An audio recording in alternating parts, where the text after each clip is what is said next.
Let News TV, la chaîne de la génération consciente. Light news be to dino la wo papa mo yopa tek nak pour les pe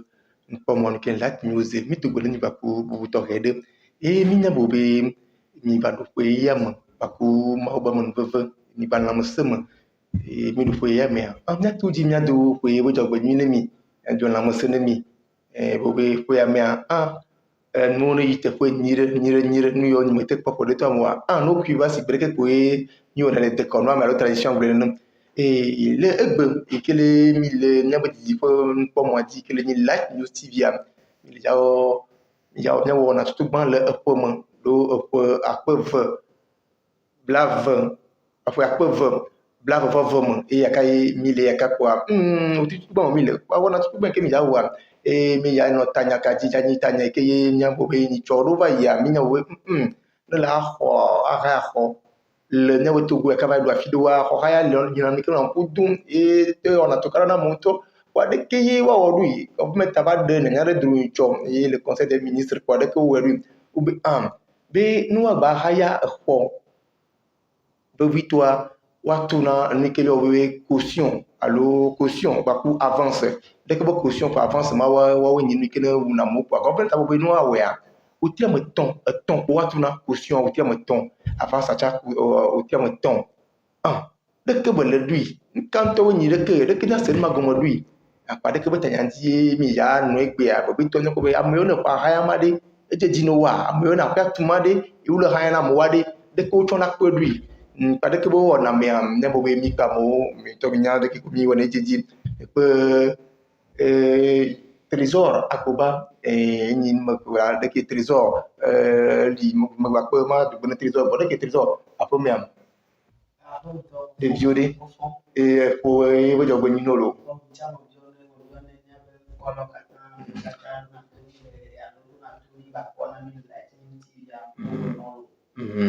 ne afela lu manyiri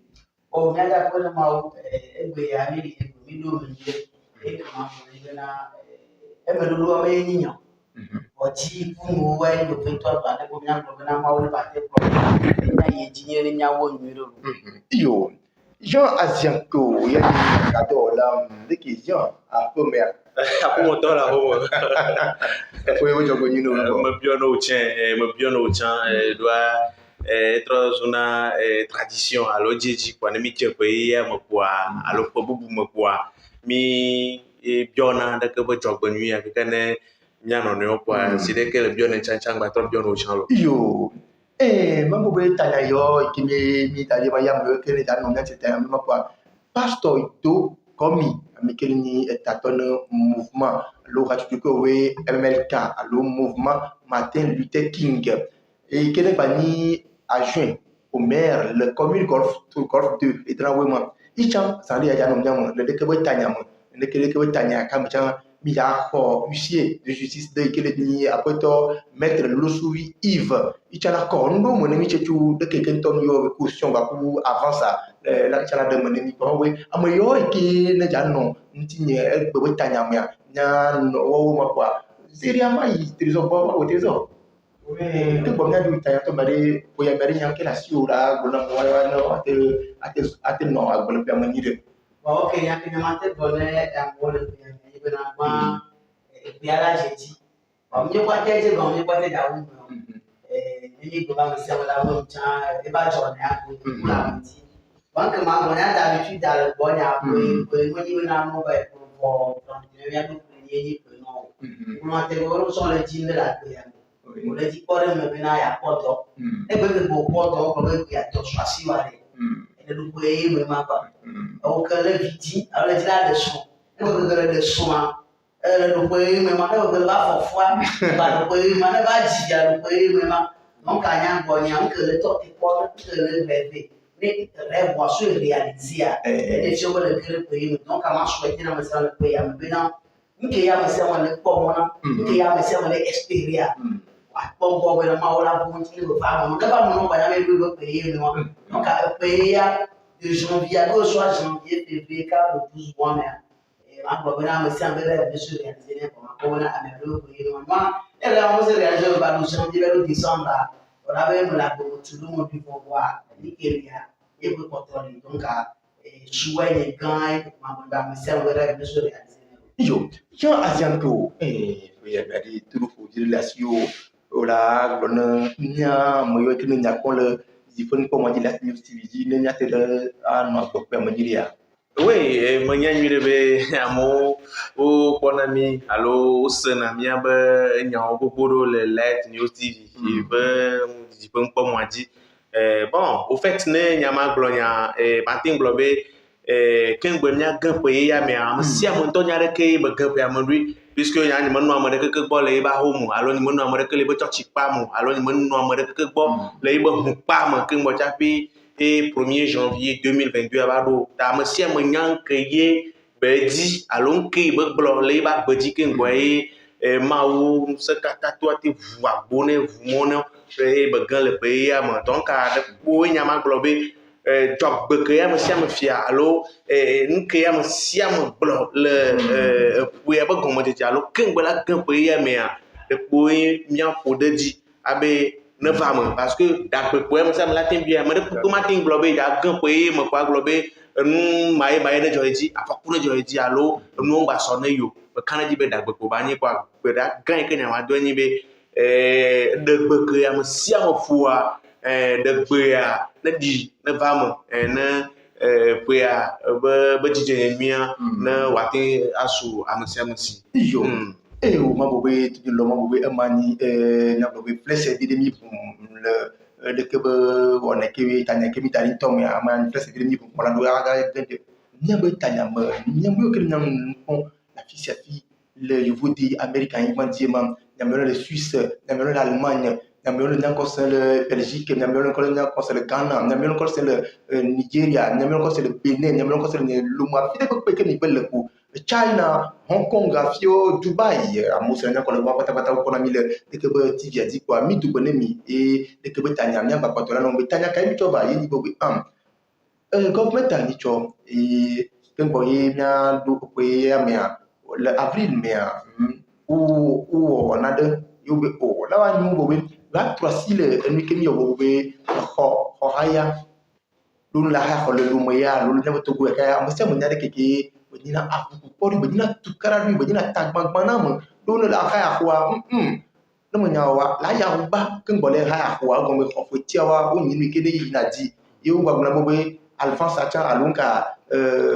caution konati et alphonse acha konati de ke wa wona ne gon modui ndi pa government adu desi pa e mi cho u bele bai u le do kwa ni cho kura gbe ke ne ba ya lo ti o mi le bon kama ton au titre le bon cabatoire ou le conseil des ministres il est que le conseil des ministres toi tout plan là que il y a peu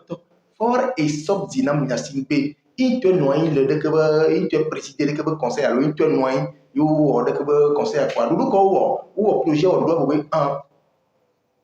petit ni que bobe avance alors caution avant ça la nous tient ton et caution la nous tient ton le que va non lui le que va non lui zali akaya nya sen mo ko nyire cheche u de que bon mari de que am yo le ko haya mari u lui trésor macho ko kete non ni que voilà pour le choix de lui que le balia projet que oui ou d'aller bobe ko petit bien avance beaucoup mo que ya mi la bacha al mula du ga banque boa ou te connecter na wa ou di ba o ton Nata kwele jipole, aswe ni program na bwana projet social de l'homme. La définition de l'autre, il doit automatiquement définir la libre on est que c'est vide ouais il y a sur la continue vide et quand il y a effectivement à moi quand la chose doit être dans le camp et voir abattage front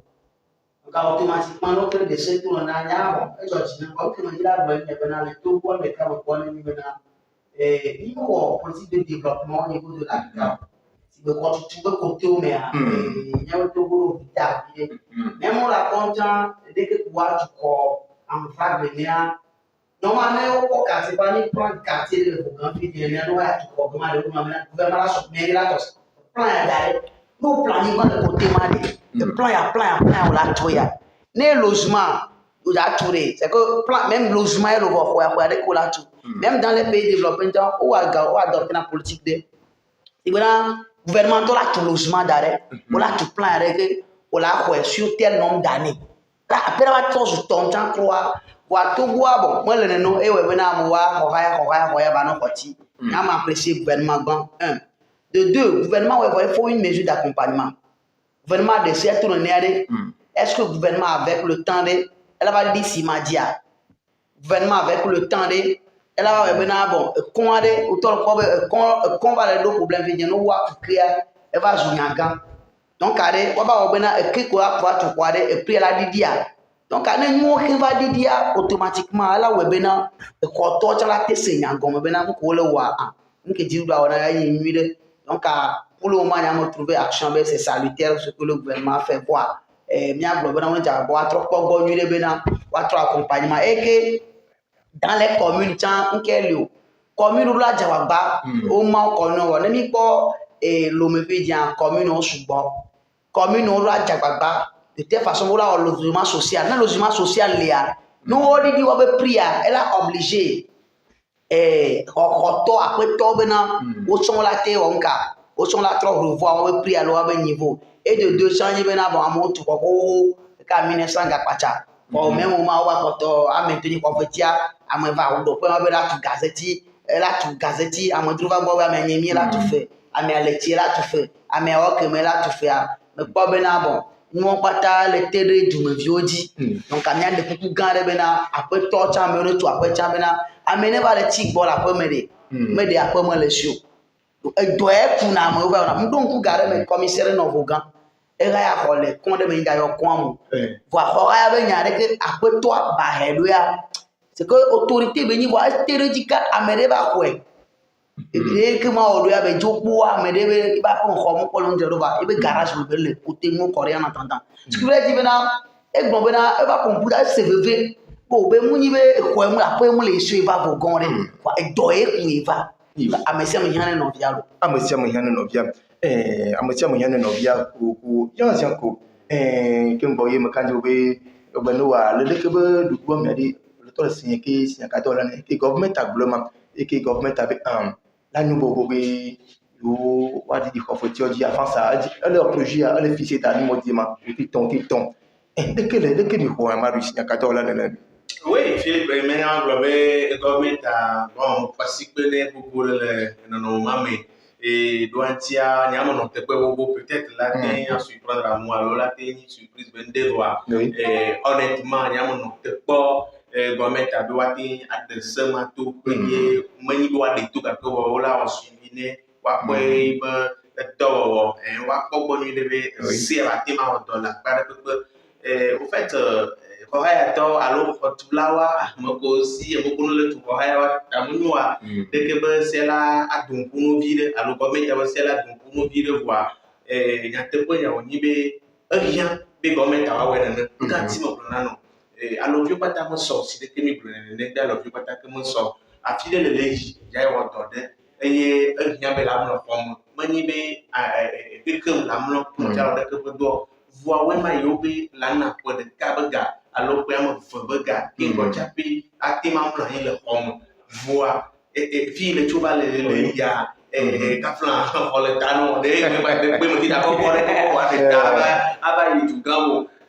voix le va le contraindre alors le va tout le gouvernement de l'obliger là où le non la si ou ade kwa government na makobe un peu de kafla tout mo bionti puisque minya moment que mi le totaya do covid benya ya wa mo le session et puis cher mo le compliqué voir nendo que ye ka yo to nya no nya ba do le nya no ti tout voir mi ba do le compliqué nya no le pobera ela do covid la nya na le bionti de kana probe de poere te benya va puisque il y a un autre cometa là de que il y a mais les Français disent vaut mieux tard que jamais donc que comme dit de toi une application pour ou la veille na soube nya me nya no ya no yo puisque les femmes do bol Jean Le Guelomna, huissier de justice, il y a carrément pas de nom. Alors, maître Losuvi Yves, Midoubela. Mon habé. Bien beau, bien ni huissier garde de cas, seigneur la garde de cas et mi non a tout logement bon moment mi jona ko petit na modo mbuto no d'abord mi tina sende comme le n'avoir de mettre un cahier où on avait avance allo avance à de kina se comme lui et veut garder caution à de kina se va comme lui madame nani o maître Yves Losuvi Un Philippe après ma ado ya mantino ma tout le monde faut pas antine ma ado bona nous kunya ko plateau à dia et que noa di ko pata o que avia ko ja bonye ne amasi ko dégler noa mo fasira parce que le droit ka petit petit avant ça il faut que là tout donc quoi haya da kala tout donc quoi si we no o le haya kwa si tout quoi maton ya ne ala te global na avance au privé allo au triton si vous êtes première semaine ne quoi ça est que là tout donc quoi en avant caution ya elle est have caution elle est sûreté c'est le signe et la garantie Parce que à Messaduna garantie nam il y en avait caution personnelle une caution réelle changale caution réelle ni les j'avais tout cas alors les gars par exemple là ça inde aso do dump haya côté souvent et dia et quand là na aso daria les benende bagle les Juantia, les Jahayantia, Tobe, Bobotua, et Medero, pas tout la ferme. Donc, mais à côté la vadea, à Sodra, et Modo, et quelqu'un peut la vadea, à Sodra, nous pour le bled, doit s'y que l'eau qui a l'eau contre l'eau. Nous avons ensemble quoi, faut te tout bon, pour d'adhérer tout bon. Et elle a des galets. La sorte de bois donc on a dollar na ola ba constat que bon à comme que ne plaît à la reine Croatia donc a retenu sur caution et on a donc à dépôt de garantie alors caution yé ka ke la dade ta le benende va plaire bon ne gagne le radio voit ta peut voir qu'on a gamin avec un bon avant il y a elle est née dernière c'était au tilo va tando yé me tout faut après toi la délai après ça la baba reconstitue la va ça date feu mais cadeau triton alors tu veux elle a mis avant ça mais elle va du délai mais la trois ça va date feu et ben bana me bé mais si bébé gamin le javado après toi bébé ya ho allo et dans le bas on va le kwanti on va dire de minute tout quand quoi donc quand nous gagnons non délai on est tout la faire mais on gagne la sio la tu fois voilà tu no délai gamamo en attendant que be la no bogaji ko la fibu bon caution ya la nai te gagne le va tout que le tout wa to cleva to la trouver contrôle ben de ko mo global quand ba to caution non men de ya elle a de gagne la grero on va se bien il y avait un tine maître Losuvi Yves Midou quoi c'est que le kono mo ne ya avant ça quand comme de ma et caution channel mais quand vous si c'est dans la channel mi c'est vous government de la route et donc d'abord avant ça la nuit en temps caution la nuit en temps de quel coeur une khohato nous a bientôt nous se communiquer directement voir laisse là on considère nous de government qui avait dit bien qui a fixé plafond de nous nous va le tout décider et déjà côté on va qu'on avait à pour le cas avance on caution to son ba qu'on avait quand on a toi ya vera pour le cas quoi on tout fondé yo le tout pour le cas pour mon pas tout ba on ya ko ba que nous va y a me trop we va que ne bon non va non va quoi o so va na do na na ko to pa ko na do ye va le no va de bera seulement qui va le fait que on a na caution 3 mois avant ça 3 mois on se veut ni de venir ne no na ma na toto na abusia in au de ce matin on se veut ni plafonner avant ça caution ale na ko to ngba no ba yo ko idu ne etumoyo adon ko mo chagaba Yo. Maître Losuvi Yves, miawe signala dans le camini, miawe kamina de pas de jus de Vaughan. Midu akpenemi. akpemo le go nyawe doi kana na mi bye Yo baba ilam. Ebope e le tomi ko ya maître Losuvi Yves, ikileni amina du tuna seven yo e matro ko ikileni avance ko caution de moni. Jean Jacques o bele bo, il est le government avait donné que de daria face de chan nyaka je jana du kamaya. Yo, mi d'après mettre le suivi, que les huissiers de justice et mon miago bobé et de nous comme alors on a pas tu peux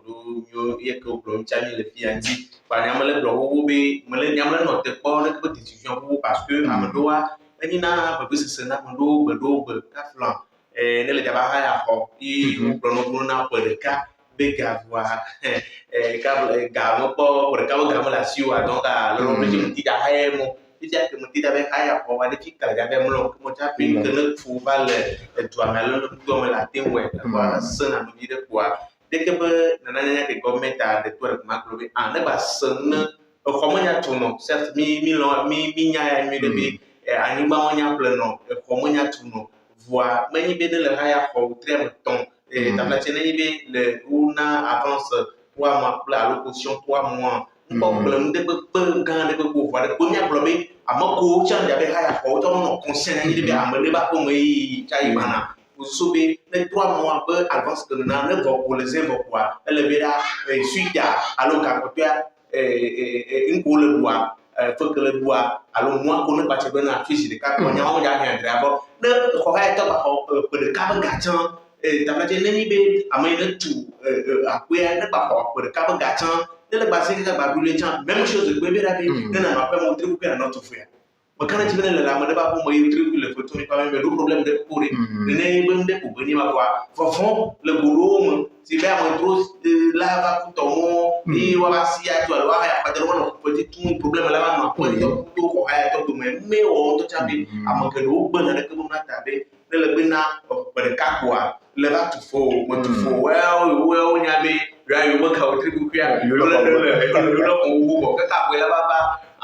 ne motil capable la batiba à renouveler et nous accueillir contrat le kernel gratuit du monde pour le cadre donc alors obligé la plier bagage ou la dans après même soit la jambu la va dans la perme que mon tapi abajo quoi dès que nous va commenta étudier il me ponya tout décimer le veut venir ou la bonne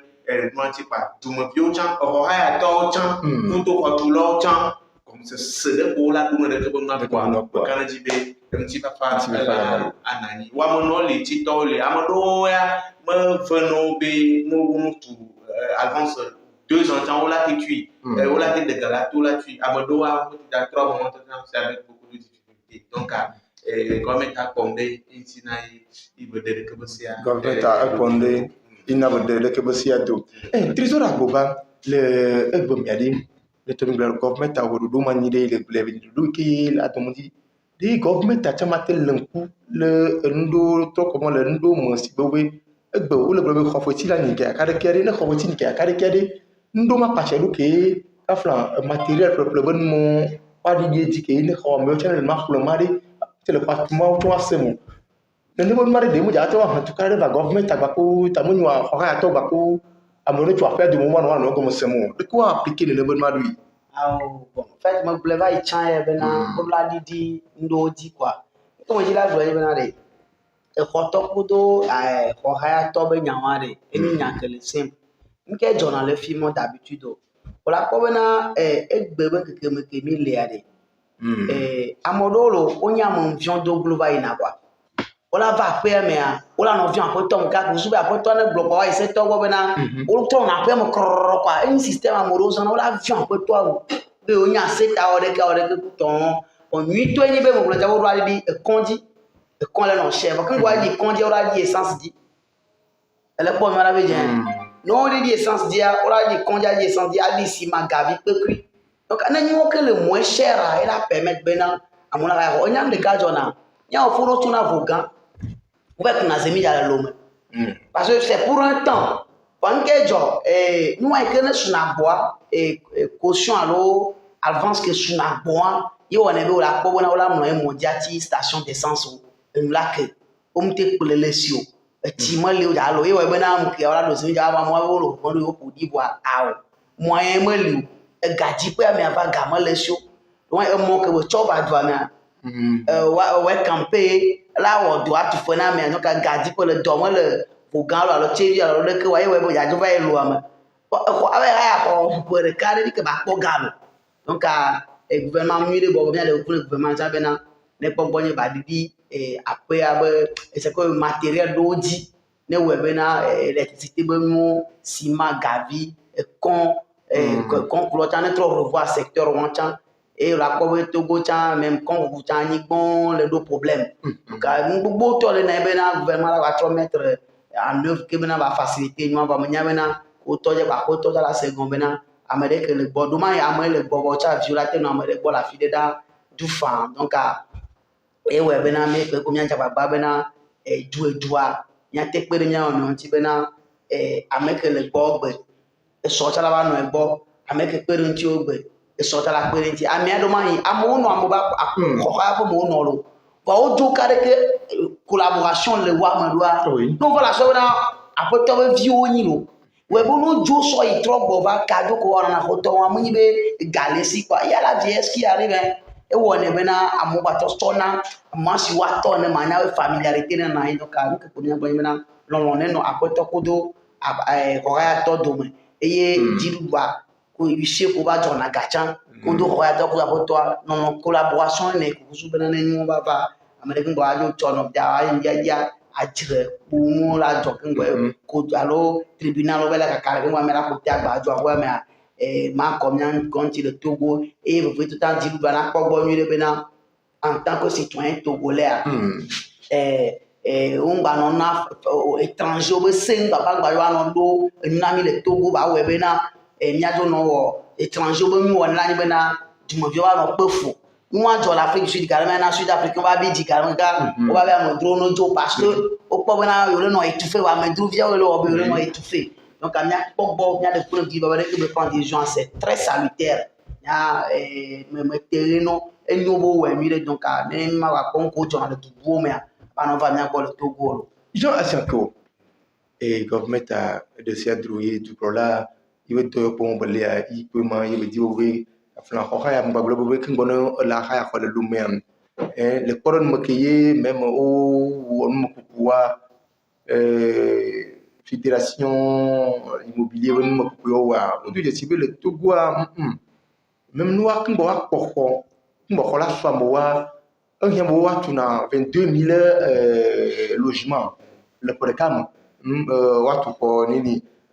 black vove le programme wonu tu ka kan boye amu ho late so amu sibile lu mbo ko ma mo la mo fumo le ni ko ma na yin na e hoto chon lo ka ko ma dina na lo a job ni tun le e government a du blonari e government a lo ko mo no ma donc le temps là il y avait dès que une décision que ne doit me ya tout là alors après tout il a connu parce que a flané le tout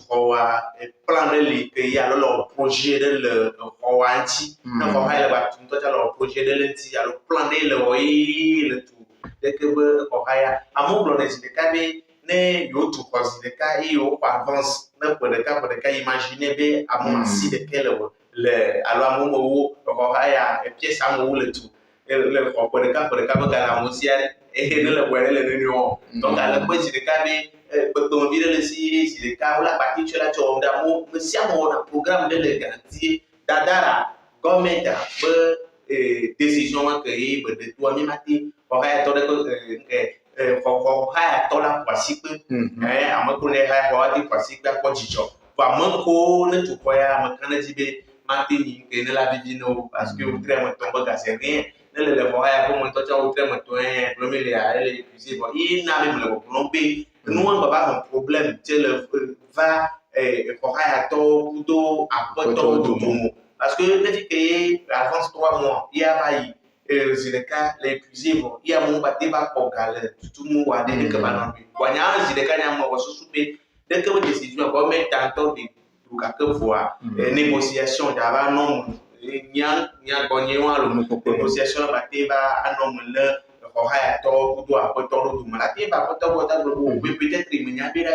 et dans 3 mois, alors après 3 mois, la bâté va pour galer la tête, donc vous l'avez déposé. C'est-à-dire, si vous voulez, avance, vous voulez, avance, on t'a fait nabu. Oui, oui, et même encore, après toi, imposer nous, alors ce n'est pas une obligation, on doit la pour éviter des problèmes. Parce que, un peu de que nous devons choquer bon, mais il y a un peu d'avant, non. Nous avons fait le pouta, on va dire, côté là-bas, donc, au vu de tout cela, nous commençons à se faire là, non, à décision même qui a don. Moi qui t'a dit divine, quand là on peut voir photo pour revoir, elle a divine, à moi ko, moi pas, peut-être moi Luciano, ce nana non bi, là tout tri à mani pour le gars, qui gagne pour vous dire tellement satisfait mon vie la pas dit. Gagne pour toi non satisfait de la pas dit, mi kandi bo bébé et pasteur do qui ni Martin Luther King veut tatouer, alors nous là do kamwa ni manya we réseau à la connexion yo mi kandi vous en dire ka non là do kama voilà do kama zandi ya ka chala ba agba de ndu mo ne mi che tu de keke wa mo kene bla to ji no ya gwa de keke ko ne bon ma bi trésor le mi ali de ke le pauvre we government tari de batro yo apoto propriété o anoi wa kunkunu wa lo de ke ba to ta si ma bi e me ka we ma de me ja ka aflalo na pota we okay te ti bo ko we ne be ma ga mo kwa jo yari ne be ba ne be si ga si mo da fancy be ba no ba ju yari kala woni o kware non man ta chare to guro a changer politique ani ban tan non ma ban la no état roi ko ani ban le planton a plan ban c'est l'état qui te vend le terrain et quoi vient mairie on va le na niveau avec ça c'est très facile. Par exemple, pour vos grands villages, on a 4 maires. Donc, il y a 4 communes dans le Vaud. Facilement, on a avec la sensibilisation. Donc, on va pour tout. Maman, de quoi on va pour tout. Parce que la terre, on va terrailler au fa. On les peut faire. Et va pour les filles. On y a. À mon toit, pour le Vaugan.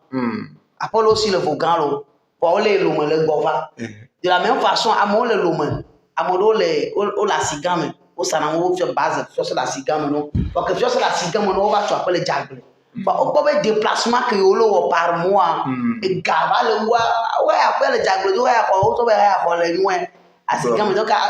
as été là pour tel bateau, ouais, à devoir soit les dormir et retraite à Ingrédients, après mon coup, il a mis 6 mois, mais alors 1 an, il a joué pour madame, il y a un va pour moi. On va trop en faire, enfin, donc, quand les filles, le gouvernement, il y a des dossiers à tout. Mairie où elle a accompagné le gouvernement par d'abord une politique de sensibilisation. Pour le moment, il y a tout carabin quoi sensibilisation à travers les médias. Automatiquement, nous sommes là dans secours, nous sommes là dans cool. Avec ça, mais que venant mais maman avantagé ni wa ni dans le gouvernement ou ni lo. On a vu que avantagé ni pour ainsi que nous les du proclamer les du là de sélectoire amoro la paix. Amaro l'a gagné, c'est toujours perdant, gagnant. On l'appelle FIA, gagne FIA. On l'appelle gagner la FIA, on la perdre. Donc, c'est une question de complémentarité. Comme il y a des gens qui ont on n'est pas mon ennemi. Ou à mon vieux talent, on est bon, on est à prendre des décisions. On n'est pas à me porter, après, dernier coup charré, dernier togolais landare, situation comme les ou à quoi qu'on va fixer la paix. On peut et dire, après, ton bonjour, mais. Yo, après tout nous bonjour, nous manai, après tout chant le coup de nous doit we, il chante trop nous gago, si ma gago ne divide, gavi, mo gago ne va divide ne chante plein de tu ane wa, a te raille si de que blonde do, après tout chant ko de bodo ko emi do wa quoi propriétaire wa auto blo we nous le petit comment nous tu tout quoi tu pas na mo be là ouais que non avec donc on est Cameroun tu vois quoi tu ka des années si ma content mais zinglo va blender dans les zinglo on est zingi ba blender dans les jardins quoi que tu Nini au plus content mais ma bon ça on a Jean je suis pas d'avis non je viens là que grand trésor là moi je suis pas d'accord ne dit que je m'avais commenté le règlement comme ta tout le dessous le toit il faudrait verra ça ne pona il chape to da sin que la teni to da sino changu da tu me vio bo il a ne vio la tin a vona et wa tin bona o décision di kaba le bo wa ko bon rien ne servira si mala no khoti alo gavila no khoti fifia et amulo beaucoup truc monter le tout bon comme ta la ba tout la te ba de décision de que la contre me connaît le tout quoi moi la bona oui donc avec plaider ne ba ti plaider berabe comme ta quand le tout quoi on minyabe ciment pour le tout quoi pour le cuir non pas ça doit en temps na mo punto cha minyabo le ciment tout pourquoi ou matin didi gardien tout me bio ko ne le de ciment parce que ça me le ciment le tout c'est comme allô pasteur Dodo Cameroun du fouet pasteur allô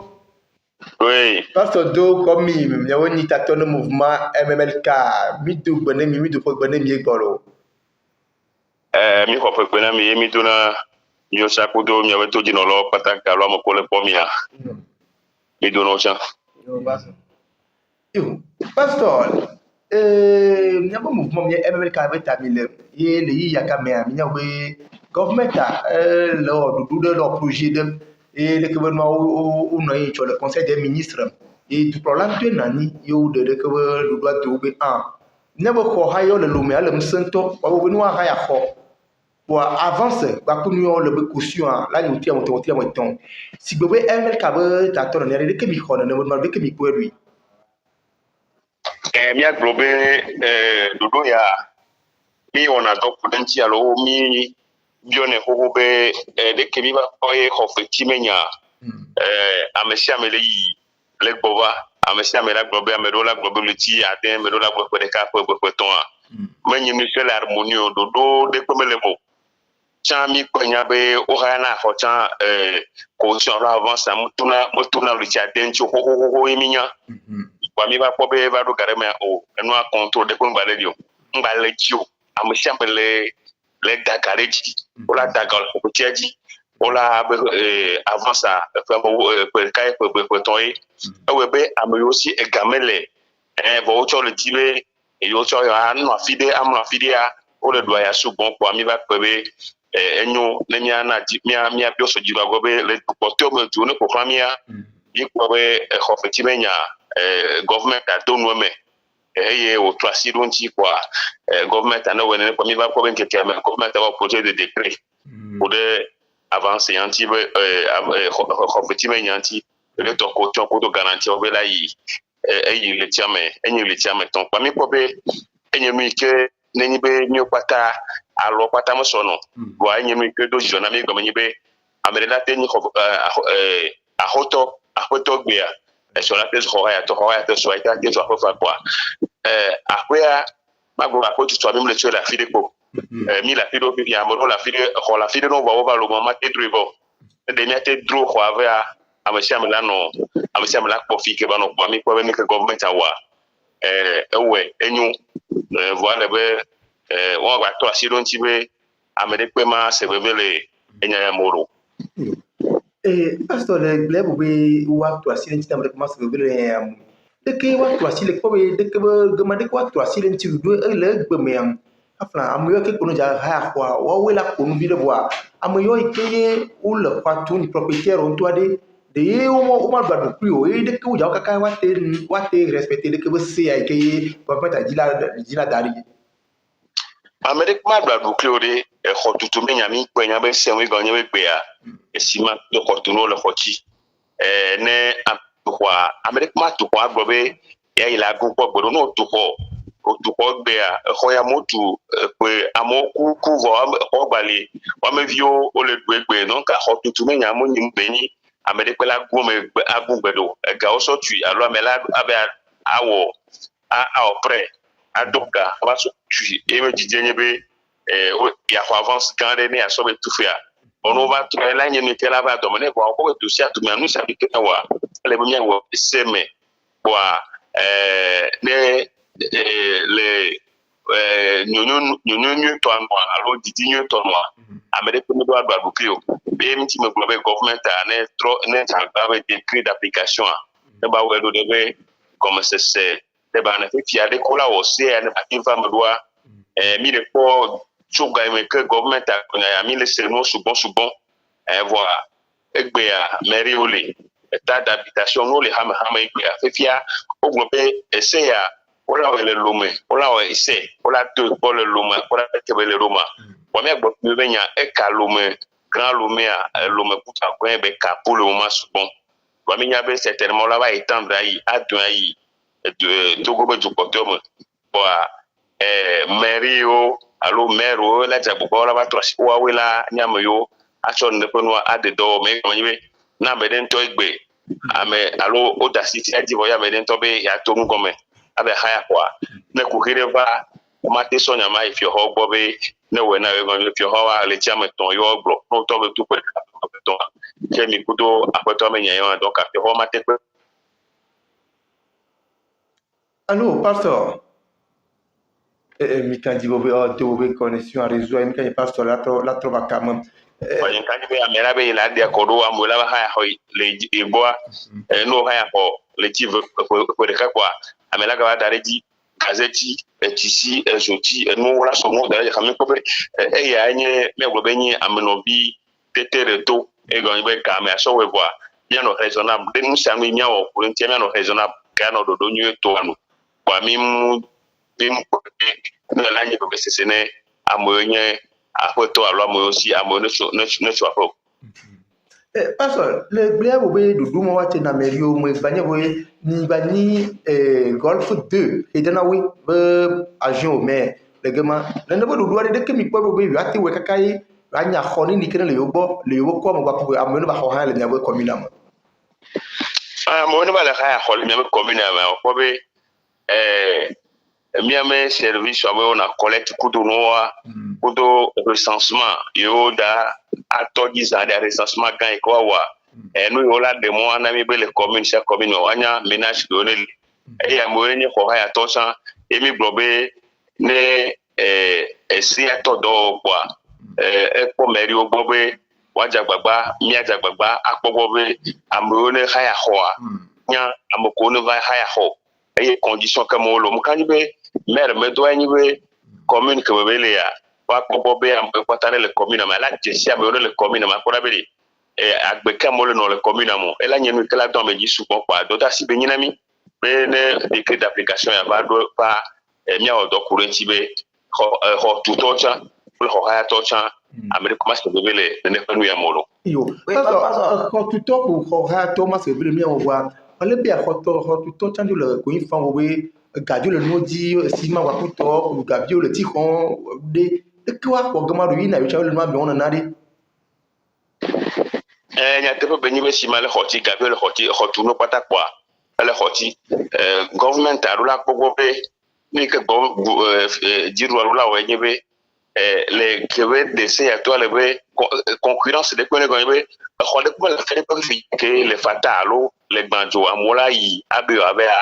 yo avait anoté comme le gouvernement a roulé tout quoi ni logements sociaux que l'année et le gouvernement est là no probé et pièces et pièces salon chambre salon elle est que du centaine aller que 2 chambres salon aller que comme ça du me vient la coupe mobile et que gouvernement a beaucoup de que à côté le boire pour tout que le moment quand venait les nénia elle en avait à mon cola dit majibe yola azosia jowa osola do kan me kaba be ne move haya mo khowa america ma ba vori donc concurrence là ne if ya concurrence le me lo ila webe amero dans le réticent ne se ya di over government abla pogo be nous yo so tuna khwasima ko gabe ko to wa pour la to accident be o la stabiliser prix bo ba gba ni be se ne amero le to kholo pastor le kemade le doit government agrenade là on doit si ben le kemi blobe le mec commune botanique préfecture du golfe bakou agweni veut meyer Bon, minyawe dudo si bowe pougan bakuto ku agba modoa ou pas le grand lomé à dum. De ko ha tiari la ni de ka lo de ko wa wi le gamo pata ke de government ala to to no mo ti ba te do amadi. Nyare ka chan we nyare ka wa la structuration de là ouais de telle sorte que soit on l'a pris on l'a loyer général avec chambre salon pour dormir avec la noya la fiche ne ko bela no etenye lo megan etenye lo mevi etenye no abu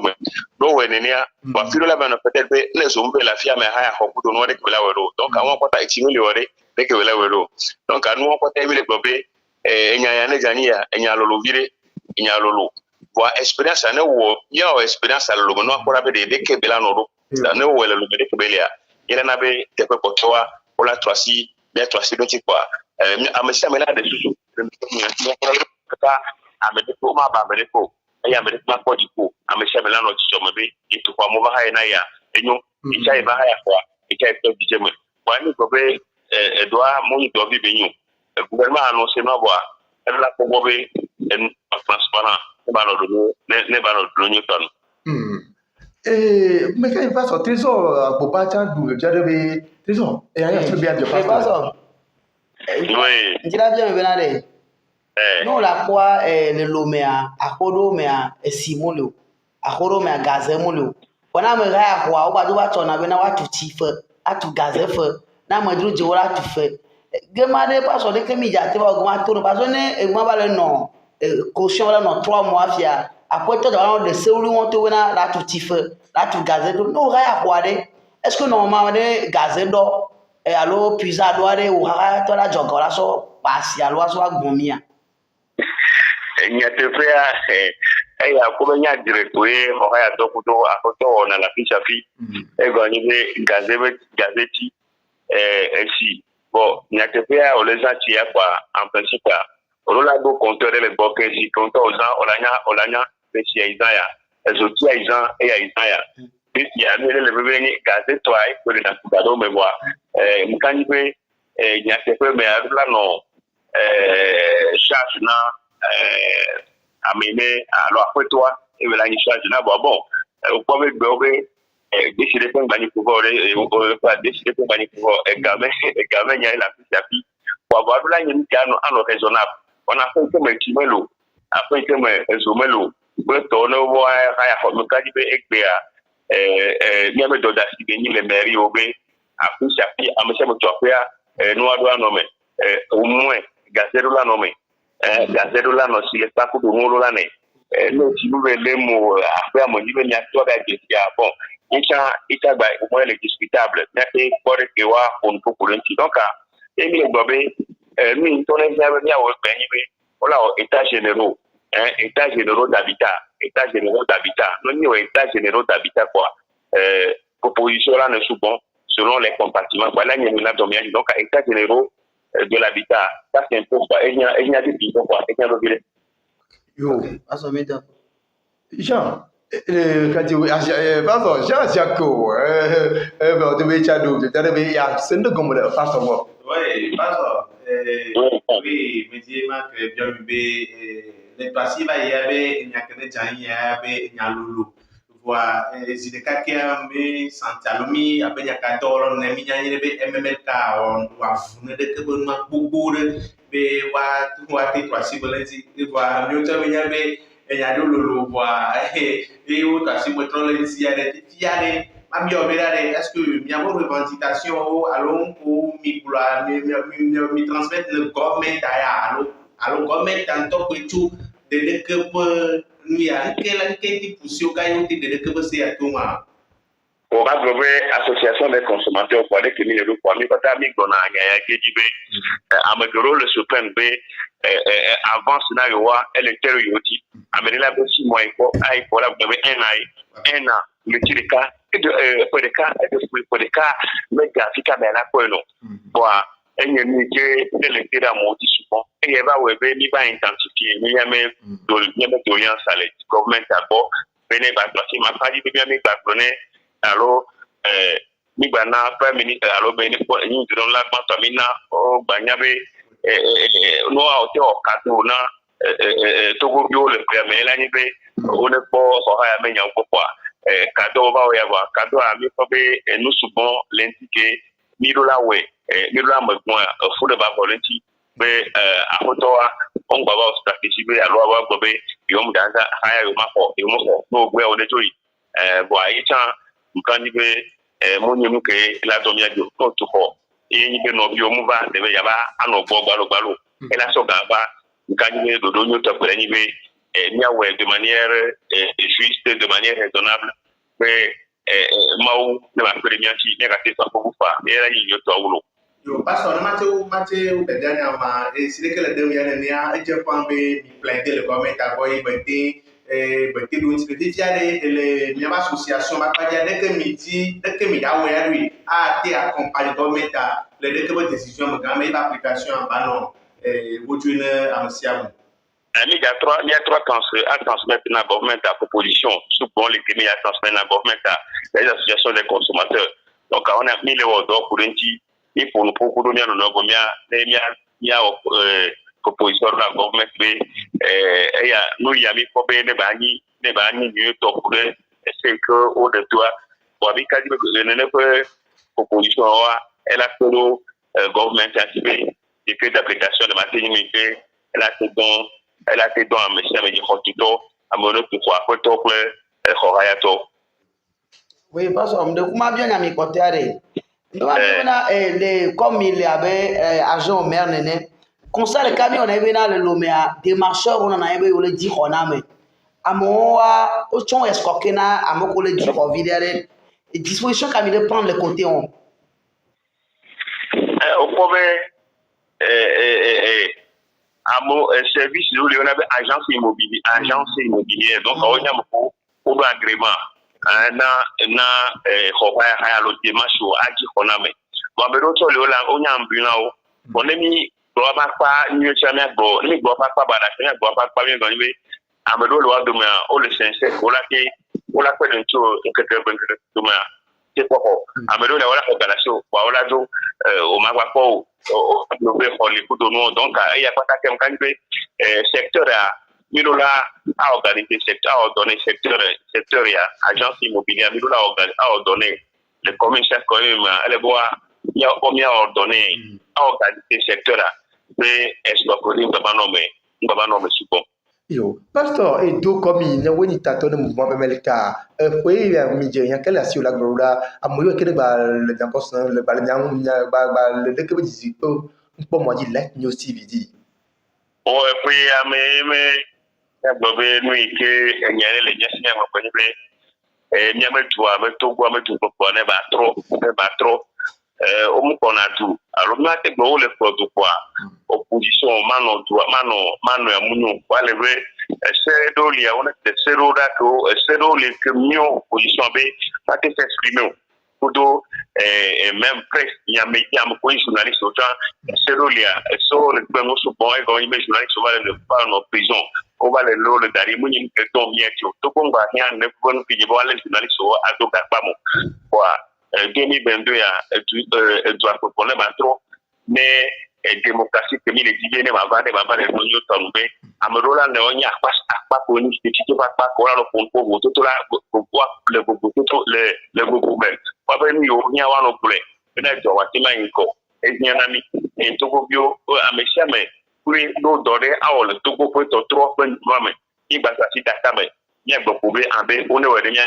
ni bo no nya ko donc a no servi no sianu ono da ke si ade si konami emi dudo wa ele ba di nya photo ndo nya ba dwa do la ba anna nya photo la kiati kwa ke nyon to mi bona tike atike le do nyo ton ne afonko agbo no ko mi ate wo bele ya metua de ba te démocratie elle est bien le togo et pour la méchamenti démocratie mais qui démocratie elle est mieux de mais ça le mieux de quoi et dans la méchamenti le tout chef belo Yo, pasteur, donc comme il y a un état de mouvement MLK, une organisation mel golf 2 qui est dans Wema, mi do akpene mi do. Akpene mi kaka. Yo be. Yo mi to mi kwe pasteur do i ma cha do kamaye be ba ko ke ko ka ya be de ke ko meta de tout ma pa i chamba finyo. Puis on a go ba ya ke la sio le be tanya ke mo mi le chetu mi ma do ko to dino bo le Light News TV di yo le nya ko le mi le tanya ke ni government a le opportunité de décret de ko be khohaya ba ku khohaya ni ko be avance ba ku caution la no ton ya ke la sio la te tanya ba san ka ba to Ok, nya ke ma gba le très simple ma gba la ngomo se no e ko haya kudo akoto dume. Non vio mi pata mi Togo to mi Africa to mi be na ngomo se ne amesi me hana no ya. Hajidare jirabe akomo ni mu duan le temps. Nya e la sozo donc nti va fa de cao ko la no amesi me dumo. Nti va fa de cao ko la no amesi me dumo te zora boma. Jean Asianko. Oui, Philippe veut dire que le CM dit souvent nuit au-dessus de la loi. Et donc, government a l'ina tumavio, jalina, government a le tumavio. Donc, n'est pas government a pas de signal, n'est pas non nomade, alors nous, toi, si le non nomade, mais la team a peur de tout point, alors le tumavio, si ou la team a voix, mais quand tu es des premiers pas t'amener la côtière, la quoi, government a pas dit. Rohaya toba kpaji kple axɔtulawo tsa ba kpadzia ame sia ame ate ɔsia sia atsɔ yi tsa tɔ le me dza ɖe kpoa ŋgɔmesese la nɔ anyi kpame kana dzi be ɖɔɖɔɖo la va ɖoa ne gɔmɛnti agba wɔm ɖe ba prendre décision ya tsã mi gble tsa le ya be enuwo li nana exɔhaya to gbe la trɔ va zu xɔtula fa yi tsa la trɔ va zu xɔtula trɔ haya le mu na fa donc c'est une continuité et complémentarité be de be nyi kpoa miado gbe ɖa be gɔmesese nyuitoa si quoi dès que votre décision là tu m'as passé librement. Yo, n'y a de bela bobe comme c'est nu to ba so ma si breke ke gens asia problème la amus bon plele on a bobe akomo ni la do du le temps akola te no asio ola ya fiboa o tele la ba ya bobe ya ha hokwe donc ni kan we government anu we de no hok tu lo chan o chon ba se we no de lui que we de ko dario ye amoyo chan no da ha kwa o chon bu wa no no la o mo inu ba bu akoto du garumia amoro ni na ho ha to bua o chon si bo wa to ni apere na ye o no na ni ke mo jo wa won la apere mo du no we antamu no a ibi connaissance yer ka lo me de ke ni ma ba mo se mo na sen ko mo la ko mo ni fa fa no apo mo to da mo ko te ke nda ko le Light News TV bi du akone mi e na bo we e ya eni wona tutu ba ke mi wala po ya ka mo na mi nya sen ko no nya no yo bi du akone ameke na le nya mo ameke na mi te ko mi le ke ba TV a dia le ke ba tele a dia ikele nya cameraman ikele ni man fa du blagada mi du ba kare ne le gama mi note na no po Light News TV wona bo ba ya no mo va le ke ba chena zero. Light News TV, la chaîne de la génération consciente.